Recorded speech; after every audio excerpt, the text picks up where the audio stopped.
So global cannabis producers have been patiently also waiting on two promising U.S. bills that, if passed by Congress, it would change the way that business is done in the U.S. One is the STATES Act that would free state-compliant operators from punishment under the Controlled Substances Act, and the SAFE Act, that's a narrower measure that would allow commercial banks to provide services to cannabis businesses without penalty. I talked with Senator Jeff Merkley, a co-sponsor of the SAFE Act.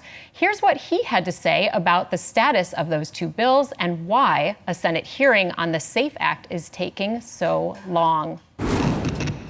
Well, it's caught in the evolution of thinking about cannabis. Now, we now have more than half of our states, about 31, have medicinal marijuana, recreational marijuana, and those states really understand that this cash economy makes no sense. It means that you have, thousands and thousands, hundreds of thousands of dollars, millions of dollars moving around in duffel bags and backpacks, and it's an invitation to money laundering, to organized crime, to petty theft, to not even paying your taxes accurately.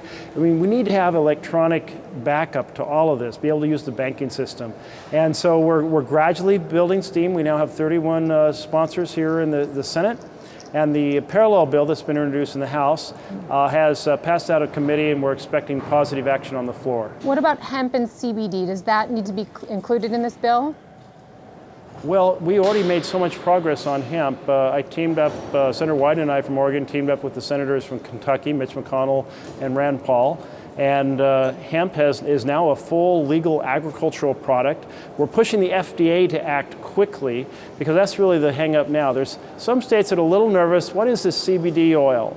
And does this have something to do with marijuana? And can we intercept it?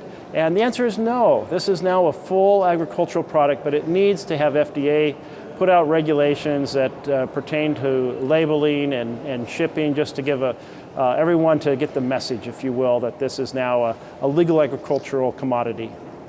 Okay, and let's talk about the STATES Act, a different bill, at least in the Senate and its counterpart in the House. This would actually drop marijuana from the controlled substances list, remove it from Schedule 1.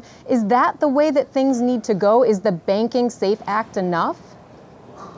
Well, so sometimes you have a problem and you want to take a smaller, tackle that specific problem because you can build more support for it. This broader bill, I support it. It's Cory Gardner's done a good job from Colorado leading that effort.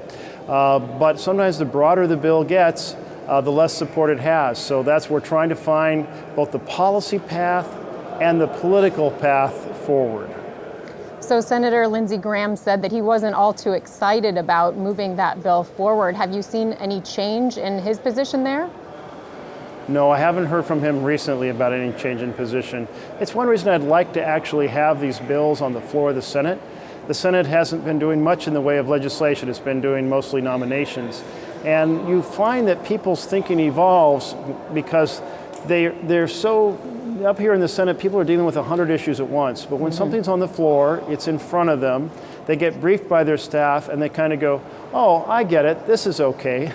This works, this solves a problem, I can support this. So we really want that opportunity to have a floor debate on these bills.